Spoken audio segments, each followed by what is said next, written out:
Solo levelling के एक और एपिसोड में सभी का स्वागत है। लास्ट एपिसोड में हम लोगों ने देखा संग जिनो वर्सेस टाइटंस, जहां पर जिनो ने टाइटंस को डिफीट कर दिया था। उसके बाद हम लोगों ने देखा जिनो और चाहन के कुछ स्पेशल मोमेंट्स, जहां पर जिनो फाइनली चाहन को किस करता है। और इसी के साथ हम लोगों ने लास्ट एपिसोड खत्म कर दिया था।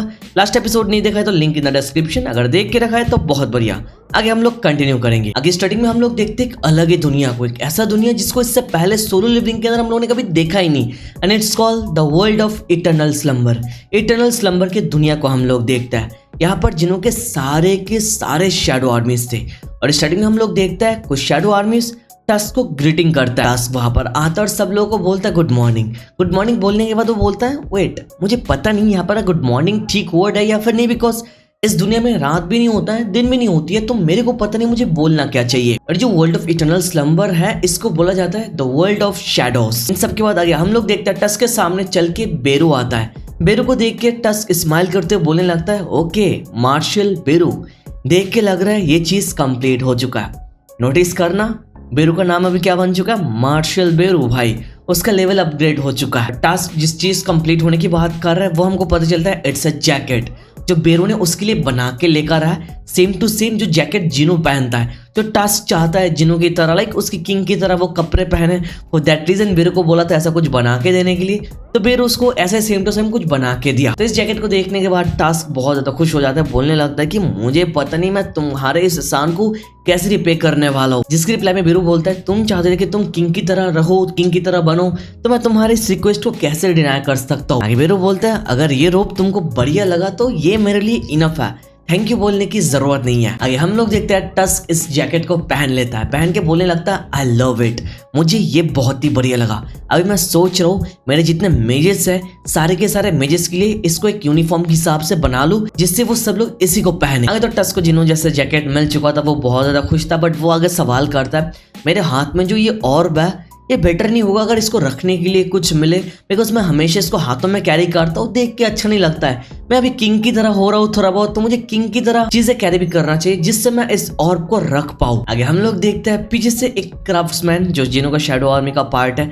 वो बोलने लगता है ये काम हम कर लेंगे, आप इसको हमें दे दीजिए, आपके लिए एक बढ़िया कुछ बना के देंगे हम लोग। देखो अभी मुझे पता है तुम्हें से बहुत सारे लोग कंफ्यूज हो सकते हैं कि भाई यहाँ पर चल क्या रहा है। बेसिकली ये एक अलग सिनारियो हम लोग को दिखा रहा है। हम लोगों को तो बस हमेशा हमारा रियल वर्ल्ड दिखाता है, आई मीन अर्थ के सिनारियो दिखाता है जहाँ पर जिनो बाकी सब लोग हैं, बट हम लोगों को कभी ये दुनिया दिखाया नहीं जहाँ पर सारे के सारे शैडो सोल्जर्स रहते हैं, उनके साथ क्या होता है, उनका कन्वर्सेशन वगैरह एक अलग साइड दिखा रहा है जो देख के थोड़ा अच्छा भी लग रहा है। और आगे हम लोगों को बोला जाता है this is the world of eternal slumber, ये इटर्नल स्लम्बर का दुनिया है। हम लोगों को बताया जाता है ये जगह बहुत ही ज्यादा बड़ा है, इतना ही ज्यादा बड़ा है कि यहाँ पर 10,000 सोल्जर्स के लिए अलग अलग घर है। भाई यहाँ पर सारे शैडो सोल्जर्स रहते हैं, एक दूसरे की मदद करते हैं, कोऑपरेट करते हैं, बातचीत करता है। मतलब जब तक उनको कोई काम नहीं रहता, जिन्होंने जब तक अराइज नहीं बोलता है तब तक वो लोग यहीं पर रहता है। आगे हमारे सामने इस जगह का एक मैप आता है। इस मैप के अंदर हम लोग अलग अलग जगह देख सकते हैं।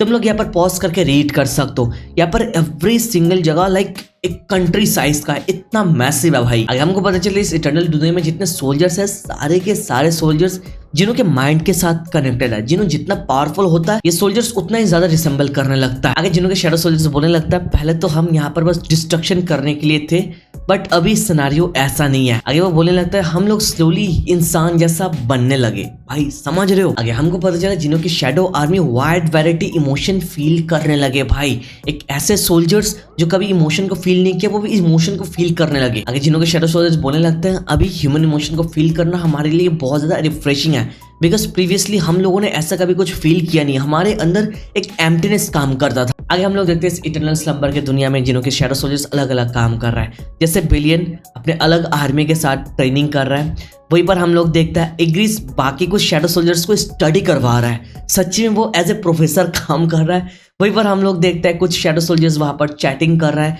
कुछ लोग वहां पर फाइटिंग कर रहा है। मतलब अलग अलग शैडो सोल्जर्स अलग अलग काम कर रहा है जो देख के बहुत ही अच्छा लग रहा था। यहाँ पर हमको पता चलता है इस इटर्नल स्लम्बर की दुनिया में जिन्हों के शैडो सोल्जर्स अलग अलग यूनिक पर्सनैलिटी गेन करने लगता है। आगे हम लोग देखते हैं टास्क बोलने लगता है I am too grateful for my king for introducing me to this new world, जिसको मैंने इससे पहले कभी एक्सपीरियंस किया ही नहीं। आगे हम लोग देखते हैं टस्क बोलने लगता है आई लाइक माई किंग। इस सारे मोमेंटम के बाद हम लोग देखते हैं वो जो क्राफ्ट्समैन टस्क के लिए कुछ बना के देने वाला था जिसके ऊपर वो अपने ऑर्ब को रख पाए, वो बन के तैयार हो चुका है। आगे हम लोग देखते हैं इसको देखने के बाद टस्क बहुत ज्यादा खुश हो जाता है और अपने ऑर्ब को इसके ऊपर रख देता है। सडनली हम लोग देखते हैं जहाँ पर टस्क और बाकी सब लोग थे वहां पर बेलियन के कुछ जायंट सोल्जर्स आ जाता है, जिसको देखने के बाद टस्क बोलने लगता है यहाँ पर बेलियन के सोल्जर्स क्या कर रहा है, जिसके रिप्लाई में वो जायंट सोल्जर्स बोलने लगता है लॉर्ड बेलियन ने हम लोग को यहाँ पर भेजा। ये सारे सोल्जर्स को देखने के बाद टस्क मनी मन बोलने लगता है इस मेजेस को देख के लग रहा है यहाँ पर ये मेजेस हमारे सोल्जर्स में नए ऐड हुए, अपने स्पेल वगैरह कास्ट करके टाइम वेस्ट करने से बेटर मैं जो हमेशा करता हूँ मैं वही करूँ। आगे टस्क बेलियन के जायंट मेजेस को बोलने लगता है मैं अभी तुम लोगों को हमारे मोनार्क के फर्स्ट बैटल ड्रैगन किंग के अगेंस्ट जो होके रखा है उसको मैं डिस्क्राइब करने वाला हूँ और इस बैटल में मैंने जो कंट्रीब्यूशन किया है इसकी स्टोरी में तुम लोगों को सुनाने वाला हूँ। अगर टस्क ये पूरी स्टोरी सुनाने ही वाला था और पीछे से हम लोग देखते हैं इग्रिस आके बोलने लगता है अबे यार तू यहाँ पर क्या फालतू में टाइम वेस्ट कर रहा है। वहीं पर ये सुन के टस्क बोलने लगता है क्या मैं अभी यहाँ पर ये नए सोल्जर्स को अपने अचीवमेंट्स की स्टोरी के बारे में सुनाने वाला था, वो भी अपने किंग की तरह नए जैकेट को पहन के, और तू यहाँ पर आके बोल रहा है कि मैं यहाँ पर टाइम वेस्ट कर रहा हूँ। वहीं पर हम लोग देखते हैं इग्रिस टस्क को बोलता है tusk I am always thankful for your loyalty, और वहीं पर टस्क बोलने लगता है चलो ये सारी बातें छोड़ो और बताओ तुम यहाँ पर क्यों आए। इग्रिस बोलने लगता है अभी ऑलमोस्ट टाइम आ चुका है, हमारे जितने सोल्जर्स है, higher up soldiers, new soldiers, general, सब लोगों को यहाँ पर आ जाना चाहिए, सब लोगों को यहाँ पर जमा होके हमारे किंग को चेयर अप करना चाहिए बिकॉज वो मोमेंट आ चुका है। अब यहाँ पर शैडो आर्मी कौन से मोमेंट के बारे में बात कर रहा है, आगे हम लोग देखते हैं वो लोग विंडो से देख रहा है, मतलब विंडो से वो लोग रियल वर्ल्ड को देख सकता है कि जिनू वहां पर क्या कर रहा है। वो लोग विंडो से देखते हैं फाइनली संग जिनू इतने लंबे टाइम बाद चाइन के साथ रियूनाइट हो चुका है, जो देख के सारे शैडो आर्मी खुश हो जाता है। वो लोग बोलने लगता है हमारे किंग इतने लंबे टाइम बाद चाइन के साथ रियूनाइट हो रहा है, ये तो हमारे लिए खुशखबरी है। सारे के सारे शैडो आर्मी एक साथ चीयर अप करने लगता है, वो लोग बहुत ही ज्यादा खुश थे। आगे वहीं पर हम लोग देखते हैं इग्रिस चाइन की तरफ देखने लगता है और स्माइल करते हुए पुराने बातों को याद करने लगता है। इग्रिस का यहाँ पर हम लोग एक फ्लैशबैक देखते हैं, जो सीन ऑलरेडी हम लोगों ने सीजन 1 में देख के रखा है, बट ये एक अलग पर्सपेक्टिव से दिखाया गया जिसको इससे पहले हम लोगों ने देखा नहीं। बेसिकली यहाँ पर इग्रिस अपनी स्टोरी को शेयर करता है अपने पुराने किंग और नए किंग के बारे में। हम लोगों को पता चलता है इग्रिस अपने करंट किंग जो है संग जिनू उससे for the very first time उसी जगह मिला जिस जगह को उसके पुराने किंग ने बनाया, मतलब एशबॉर्न ने बनाया था। आगे हम लोग वो पुराने फ्लैशबैक देखते हैं, बट वहां पर इग्रिस बोलने लगता है मेरा काम था इस इंसान को टेस्ट करना, उसके स्ट्रेंथ को देखना, बिकॉज इग्रिस का जो प्रीवियस किंग है एशबॉर्न उसको देखना था ये जो बंदा है ठीक है सच में उसके वेसल बनने के लिए वर्दी है या फिर नहीं। फॉर दैट रीजन उसको इग्रिस को चुना उसको टेस्ट करने के लिए, मतलब संग जिनू को टेस्ट करने के लिए। आगे इग्रिस बोलने लगता है जब मेरे प्रीवियस किंग एशबॉर्न ने मेरे को ये ऑर्डर दिया तब मुझे पता चल गया था ये मेरे किंग की तरफ से उनका फाइनल ऑर्डर है। इग्रिस बोलने लगता है उनकी बातों को सुन के मैं समझ गया था वो बहुत ही जल्द मुझे फेयरवेल बोलने वाला है। आगे हमको पता चला है पास्ट में एशबॉर्न रूलर्स को माफ करने के बाद वार के बारे में कभी सोचा ही नहीं, वो वार करना ही नहीं चाहा कभी। तो आगे इग्रिस बोलने लगता है जब मेरे प्रीवियस किंग ने सडनली एक मेयर ह्यूमन के ऊपर अपना इंटरेस्ट दिखाया अभी मुझे समझ में आ गया था कि इसके पीछे कोई ना कोई बड़ी रीजन है। आगे इग्रिस बोलने लगता है my Kings command is absolute, मैंने एक सेकंड के लिए भी कभी उनके डिसीजन के ऊपर डाउट किया नहीं, उनको कभी सवाल नहीं किया। उन्होंने आज तक मेरे को जो भी ऑर्डर किया बिना कोई सवाल किए मैंने उस ऑर्डर को फुलफिल किया। आगे हमको पता चलता है जहां पर for the very first time Igris Sung Jinwoo के साथ मिला था, जहां पर इग्रिस संग जिनू का टेस्ट लेने वाला था, उसी टाइम में इग्रिस का most of the power already sealed हो चुका था। वहां पर वेट कर रहा था कब संग जिनू आएगा और उसके एबिलिटी को वो कब टेस्ट करेगा। वहां पर मनी मन वो बोल रहा था दुनिया के लोग शायद इस जगह को डंजन्स बुलाते हैं। आगे इग्रिस अपने लुक को देखने के बाद बोलने लगता है ओके मैं अपने किंग से मिलने से पहले मेरा लुक कुछ ऐसा था। आगे इग्रिस बोलने लगता है जो इटर्नल स्लंबर का दुनिया है मुझे पता है उसके अंदर मेरा पावर लिमिटलेस है, बट एक्चुअली इस दुनिया को बहुत ही अच्छे से डिजाइन किया गया है मेरे लिए। आर्किटेक्ट ने ये सब कुछ सेटअप करने के लिए एशबॉर्न के पावर को यूज किया और इतना बढ़िया परफेक्ट सिनारियो देखने के बाद इग्रिस एकदम से इंप्रेस हो जाता है। देखो जब सीजन 1 के अंदर संग जिन्होंने इग्रिस के साथ फाइट वगैरह किया था वो फाइट तो हम लोगों ने देखा, बट इस फाइट के पीछे इग्रिस का जो पर्सपेक्टिव था वो हम लोगों को कभी दिखाया ही नहीं गया।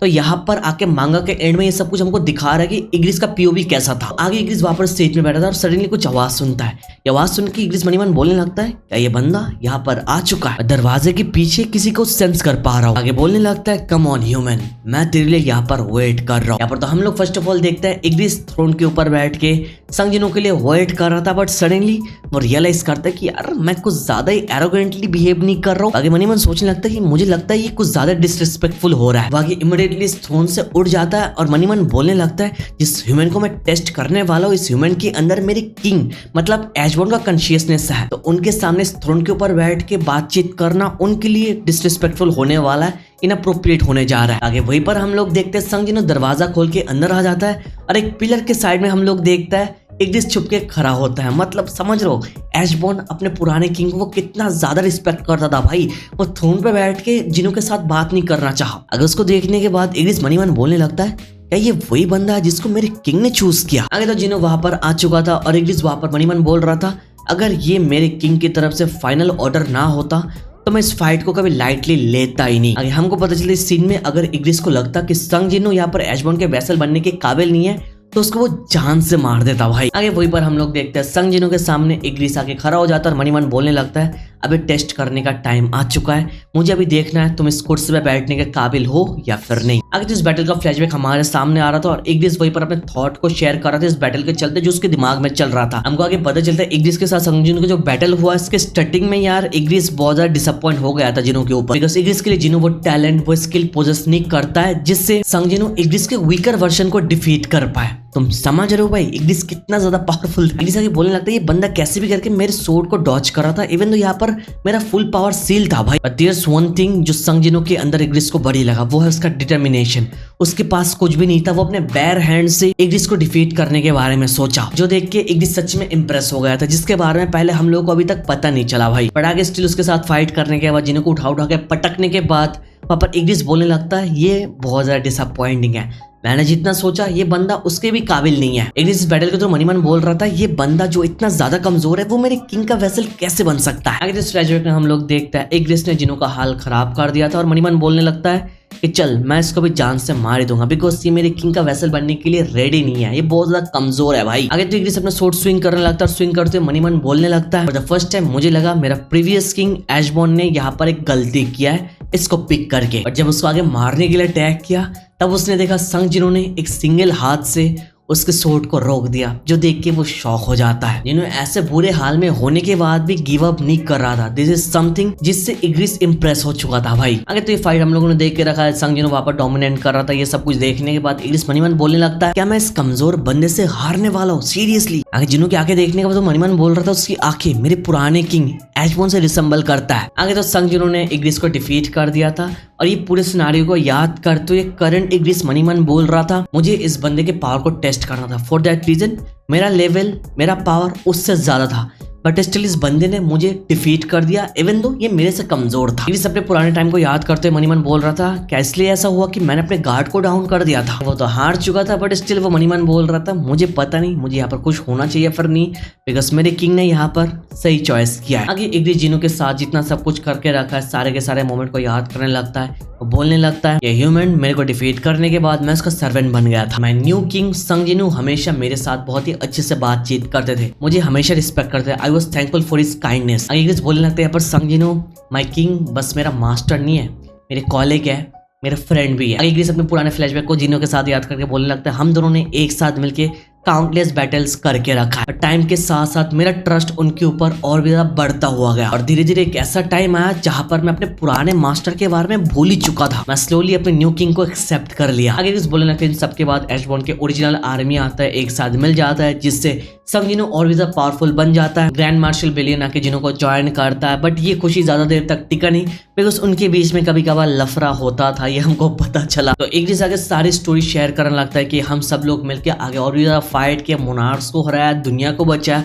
मोनार्क्स को हराने के बाद भी कप ऑफ रीइंकार्नेशन यूज किया, फिर आगे चल के 30 साल तक हम लोगों ने डायमेंशनल रिफ्ट में फाइट किया, मोनार्क्स के अगेंस्ट सारे मोनार्क्स को डिफीट करके पूरी दुनिया को बचा लिया। आगे करंट इग्रिस ये पुरानी सिनेरियो को याद करके बोलने लगता है हाँ मैं अपने पुराने किंग एशबॉर्न के बारे में ऑलरेडी भूल चुका हूँ बिकॉज मुझे भी याद नहीं कि लास्ट टाइम मैंने कब उनके बारे में सोचा। इग्रिस आगे सोचने लगता है कि उसके साथ ऐसा हुआ तो हुआ क्यों, बट सडनली इग्रिस को याद आता है जैसे कि यहाँ पर संग जिन्होंने कप ऑफ रीइंकार्नेशन को यूज करके 10 साल पीछे चला गया जिससे आयरन जो पहले इंसान था, डोंगसोक जो पहले इंसान था, उनको फिर बाद में जाके जिन्होंने अपने आर्मी में बुला लिया था, बट 10 साल पीछे आने के बाद वो लोग नॉर्मल ह्यूमन बीइंग ही थे, राइट। वो लोग संग जिनो के बारे में जैसे भूल चुके हैं वैसे ही यहाँ पर इग्रिस अपने पुराने किंग के बारे में भूल चुका है बिकॉज इग्रिस के पास अपना नया किंग है वो उतना परमानेंटली तो भूला नहीं, बट वो उतना ज्यादा सोचता नहीं एश बॉर्न के बारे में। आगे इग्रिस बोलने लगता है इट्स जस्ट फीलिंग जो मेरे पुराने किंग से ट्रांसफर होके मेरे नए किंग की तरफ आ चुका है। आगे सारे मोमेंट के बाद इग्रिस बोलने लगता है I am a knight of my master sold. आगे इग्रिस बोलने लगता है I am one of the wings that lead the army of shadows. आगे इग्रिस बोलता है मैं अपने किंग के नाइट भी हूँ और उनका सोर्ड भी हूँ। जब तक मैं यहाँ पर हूँ तब तक मैं अपने किंग को मदद करता हुआ जाऊंगा, नो मैटर व्हाट। इसी के साथ इग्रिस की पूरी स्टोरी पीओवी हमारे सामने आके रुक जाता है, मतलब खत्म हो जाती है, बिकॉज ये पूरा सिनारियो एनिमे से मिसिंग था कि इग्रिस सच्ची में कैसा कैरेक्टर है भाई। अब जैसे कि हम लोग एपिलॉग को कवर कर रहे हैं, एपिलॉग का मतलब हम लोग अलग अलग कैरेक्टर्स के पर्सपेक्टिव देखता है। एक बेटर एंडिंग के लिए राइटर ऐसा करता है, आगे जो ऑडियंस है वो अलग अलग कैरेक्टर्स के पीओवी को समझ पाए। आगे ये सारे मोमेंटम के बाद हम लोग देखते हैं एक सडन फ्लैशबैक, जिनो के बाप के फ्लैशबैक, जहाँ पर हम लोग देखते हैं जिनो के बाप एक दिन एक डंजन के मिशन में जाता है। जाने के बाद वहां पर बॉस को मार देता है। बॉस को मारने के बाद उनको एक पर्टिकुलर टाइम मिलता है, उस टाइम के अंदर उनको वापस आना होता है, पर उसका बाप लेट हो जाता है और वहां पर वापस आ नहीं पाता है। एंड एज ए रिजल्ट जिनो का बाप डायमेंशनल रिफ्ट में फंस जाता है भाई। बट आगे चल के रूलर्स आता है, जिनो के बाप को अप्रोच करता है और बोलता है वो लोग उनकी मदद करेंगे अगर वो शैडो मोनार्क को प्रोटेक्ट करेंगे। तो आगे चल के संजीनो का बाप ये सब कुछ एक्सेप्ट कर लेता है, जिससे उसको रूलर्स के पावर मिलता है और इसके बदले उसको बाकी मोनार्क्स को रोकना है और शैडो मोनार्क को प्रोटेक्ट करना है। आगे चल के हमारे सामने वो फ्लैशबैक आता है जहाँ पर हम लोग संजीनो और उसके बाप को एक साथ देखता है, मतलब रीयूनाइट होते हुए देखता है। इमोशनल मोमेंट था जहाँ पर जिनो का बाप मरने वाला था और मरते हुए रोने लगता है। उसको बोलने लगता है काश मेरे पास थोड़ा ज्यादा टाइम होता, मैं तुमसे और बातचीत कर पाता, बिकॉज शेयर करने के लिए बहुत कुछ है। बट आगे उनके पास टाइम की कमी थी और उनकी बॉडी डिस्ट्रॉय होने लगता है और वहीं पर इसी के साथ वो मर जाते हैं। राइट, ये फ्लैशबैक आते आते सडनली हम लोग देखते हैं, हम प्रेजेंट टाइम में आ जाते हैं और हम लोग देखते हैं संजीनो का बाप ये सब कुछ याद कर रहा था। इसका मतलब तुम समझ रहे हो, आई होप तुम कंफ्यूज नहीं हो रहे हो भाई। ये सारे जो फ्लैशबैक अभी हम लोगों ने देखा ये पुराने दुनिया में देखा, मतलब कप ऑफ रीइंकार्नेशन यूज होने से पहले। कप ऑफ रीइंकार्नेशन यूज होने के बाद ये इंसिडेंट कभी हुआ ही नहीं, तो जिनो के बाप को ये सब कुछ याद रहना नहीं चाहिए था। राइट, बिकॉज टाइम 10 साल पीछे आ चुका है, बट संजीनो के बाप को ये सब कुछ स्टिल याद है, तुम समझ रहे हो। वहीं पर हम लोग देखते हैं संजीनो का बाप कैफे में बैठा है और सामने कोई था जिसको देखने के बाद वो बोलता है मेरे बेटे ने क्या डिसाइड किया। और हम लोग देखते हैं जिसके साथ जिनो का बाप बात कर रहा है that is none other than rulers के सर्वेंट। और आगे रूलर्स के सर्वेंट जिनो के बाप को बोलने लगता है शैडो मोनार्क ने यहाँ पे डिसाइड किया इस दुनिया में रहने। तो बोलने लगता है शैडो मोनार्क ने बोला एवरी सिंगल सेकंड वो यहाँ पर स्पेंड करता है, वो एवरी सिंगल सेकंड उसके लिए बहुत ही ज्यादा कीमती है। हम लोग देखते हैं रूलर्स के सर्वेंट जिनो के बाप को बोलने लगता है क्या आप अभी तक यही सोच रहे हैं कि ऐसे प्रिटेंड करते रहेंगे और सच शैडो मोनार्क से छुपा के रखेंगे। आगे ऐड करते हैं मतलब आपके बेटे के बारे में बात करें संग जिनो। जिनोस फादर वाज सेइंग यस, जिनो नहीं चाहता है कि ये सारी चीजें जो होके रखा है वो सारे लोगों को याद रहे, तो फॉर दैट रीजन मैं ऐसे प्रिटेंड करूंगा कि मुझे कुछ याद ही नहीं है। जो सुनने के बाद रूलर का सर्वेंट स्माइल करते हुए बोलता है लाइक फादर लाइक सन, बाप बेटे एक तरह ही है। रूलर का सर्वेंट बोलने लगता है मैं यहाँ से जाने के बाद कभी रूलर्स यहाँ पर और इन्वॉल्व होने नहीं वाला है, इसका मतलब यहाँ पर रूलर का servant for the last time यहाँ पर विजिट कर रहा है इस दुनिया को। आगे बोलने लगता है ये एक्सपीरियंस बहुत ही बढ़िया था, मैं बहुत ज्यादा एक्साइटेड था शैडो मोनार्क को वापस दुनिया में आते हुए देखने में, और मैंने देख लिया, मैं बहुत ही ज्यादा खुश हूँ। आगे रूलर का सर्वेंट बोलने लगता है जो रूलर्स है वो संजीनो के लिए बहुत ज्यादा ग्रेटफुल है और आपके लिए भी, बिकॉज आप दोनों ने मिलकर बहुत कुछ किया हमारे लिए। आगे रूलर का सर्वेंट इस दुनिया से परमानेंटली जाने से पहले जिनो के बाप को बोलता है क्या कुछ ऐसा है जो मैं आपके लिए कर सकता हूँ। और वहीं पर हम लोग देखते हैं संजीनो का बाप बोलने लगता है तुम मेरे लिए मेरे मेमोरीज को इरेज कर सकते हो, वही मेमोरीज जो डिसअपेयर हो चुका है सबके दिमाग से बट मेरे दिमाग से नहीं हुआ, तो मैं चाहता हूँ इस मेमोरीज को तुम गायब कर दो। जो सुनने के बाद रूलर का सर्वेंट बोलने लगता है ऐसा तो मैं कर सकता हूँ, बट ऐसा आप करना क्यों चाहता है। इसके पीछे का रीजन आगे हम लोगों को पता चलता है कि ये बहुत ही ज्यादा मुश्किल है ऐसे नाटक करना कि यहाँ पर कुछ हुआ ही नहीं, पिछले वाली दुनिया में कुछ हुआ ही नहीं, जितने मोनार्क्स का इन्वेंशन वगैरह हुआ, फाइट हुआ, लोग मारे गए, इतना सब कुछ जो संजीनो के बाप ने फेस किया, ये सब कुछ बोलने का नाटक करना बहुत ज्यादा टफ है। आगे हमको पता चला है जिनो का बाप एक नॉर्मल लाइफ लीड करना चाहता है जहाँ पर वो अपने बेटे के लिए बहुत ज्यादा फिक्र करना चाहता है। जिनो का बाप आगे बोलने लगता है to me Jinwoo is my precious son not the shadow monarch. वहीं पर हम लोग देखते हैं रूलर का सर्वेंट एक मैजिक कास्ट करता है और बोलने लगता है इस कैफे से बाहर जाने के साथ ही आपके जो मेमोरीज है वो सारे के सारे मेमोरीज चले जाएंगे। आगे मैजिक कास्ट करने के बाद रूलर का सर्वेंट चला जाता है और वहीं पर कुछ टाइम के लिए जिनो का बाप उस कैफे में बैठा रहता है पुराने टाइम को थोड़ा याद करने के लिए। इससे हमको पता चलता है जिनो के बाप को स्टिल सब कुछ याद था बट वो जानबूझ के सारे मेमोरीज को इरेज कर दिए ताकि उनको ना पता चले सब कुछ। ये सब कुछ उनको याद रहेगा तो वो जिनो को as a shadow monarch treat करेंगे। एंड जिनो की उम्र अभी उतना ज्यादा हुआ नहीं भाई, तो जिनो के लिए उनके अंदर जो अफेक्शन है ना एक बाप बेटे के लिए जैसा होता है वो चीज चला जाएगा, तो वो नहीं चाहते कि ऐसा हो। फॉर दैट रीजन वो चीजों को नेचुरली लेना चाहता है, इसलिए उन्होंने ऐसा डिसाइड किया। ये सिनेरियो बहुत बढ़िया था। आगे सारे मोमेंटम के बाद हम लोग देखते हैं जिनहो को स्टोरी में। हमको पता चलता है वो यहाँ पर एक फ्रेशमैन है, वो यहाँ पर एक कैफे में आया, एंजॉय कर रहा है, बट उसका पेट खराब हो चुका है। आगे हमको पता चलता है वो अपने फ्रेंड के साथ आया, मजे कर रहा है, बट फॉर सम रीजन ये कैफे उसको जाना पहचाना लग रहा था। वो बोल रहा था सिनेरियो देख के लग रहा है मैं यहाँ पर बहुत टाइम पहले भी आ चुका हूँ। आगे जिनों के साथ उसका एक फ्रेंड था, वो ट्रैक स्टार चाहिन के बारे में बोल रहा है। हाँ, अभी चाहिन बहुत ज्यादा पॉपुलर बन चुकी है, बिकॉज चाहिन उनके हाई स्कूल में हर एक कंपटीशन में फर्स्ट आई। तो वो बोलने लगता है चाहिन बहुत अच्छी है, बहुत टैलेंटेड है। और सडनली वहां पर हम लोग देखते हैं उसी कैफे में संगजिनो आ जाता है, और उसको देखने के बाद वो बंदे बोलने लगता है जो लड़की है ना चाहिन, वो सीनियर की गर्लफ्रेंड है। जिन्हों तो वहां पर आ चुका था, वहीं पर हम लोग देखते हैं जिन्हो और उसका फ्रेंड दोनों मिलकर यहाँ पर खाना एंजॉय कर रहे थे। वहां पर वो लोग बोल रहे थे यहाँ पर हमारे टेबल में क्यों नहीं आ रहा है लोग। और सडनली ये लाइन फिनिश करने के बाद हम लोग देखते हैं संगजिनो यहाँ पर आके बैठ जाता है, जो देख के जिन्हो और उसका फ्रेंड एकदम शॉक हो जाता है और बोलने लगता है ये बंदा सडनली यहाँ पर आ चुका है, यहाँ पर इतने सारे सीट्स खाली थे बट वो यहाँ पर आके क्यों बैठे। आगे जिन्हो का फ्रेंड डर के मारे वहां से चला जाता है, बट जिन्हो वहीं पर बैठा रहता है। हम लोग देखते हैं संगजिनो जिन्हो को एक ग्लास ऑफ वाटर ऑफर करता है,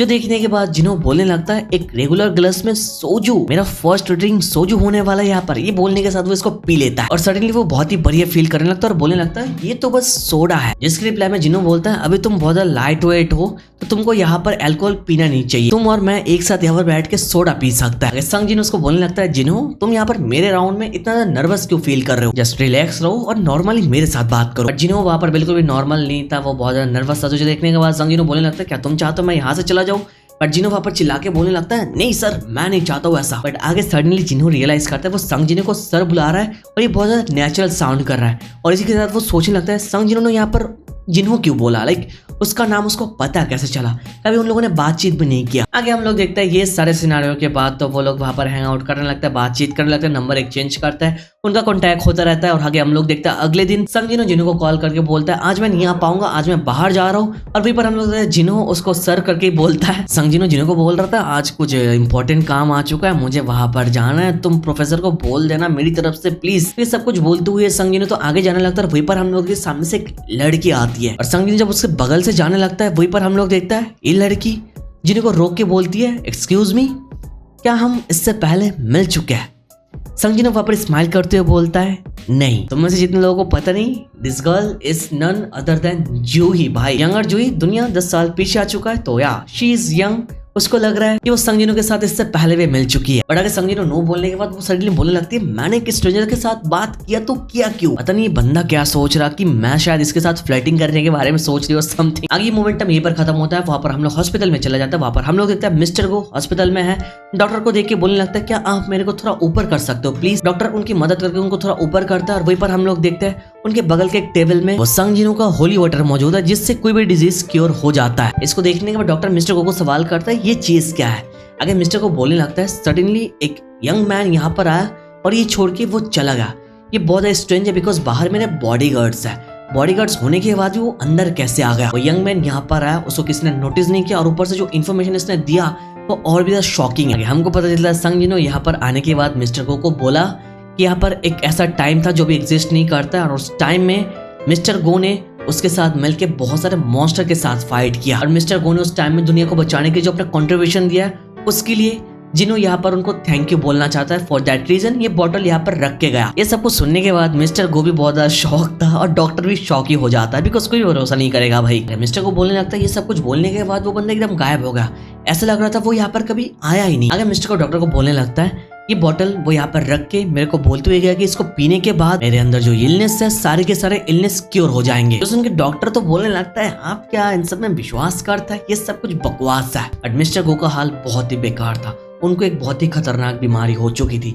बाकी बोलने लगता है मैं इस बीमारी से परेशान हो चुका हूँ। बाकी होली वाटर को उठा लेता और बोलने लगता है क्या मैटर करता है वो यहाँ पर सच बोल रहा है या फिर नहीं, मैं तो वैसे भी मरने वाला हूँ इस डिजीज से। आगे वो डॉक्टर को पूछने लगता है अगर इस चीज को मैं नहीं पीऊंगा तो मैं कितनी देर तक बचने वाला हूँ। डॉक्टर कोई जवाब नहीं देता है, जिससे उनको पता चल जाता है कि उनके पास ज्यादा टाइम है ही नहीं भाई। अगर मिस्टर को इस होली वाटर को पीने से पहले डॉक्टर को बोलने लगता है अगर इसको पीने के बाद मेरे को कुछ हो जाए तो मैं मरने के बाद मेरे टॉम स्टोन में लिख देना चेयरमैन गो गन ही एक ऐसा बंदा था जिसने अपने डिजीज के साथ लास्ट तक फाइट किया बिना गिव अप किए। और आगे चल के हम लोग देखते हैं chairman go holy water of life को पीने लगता है।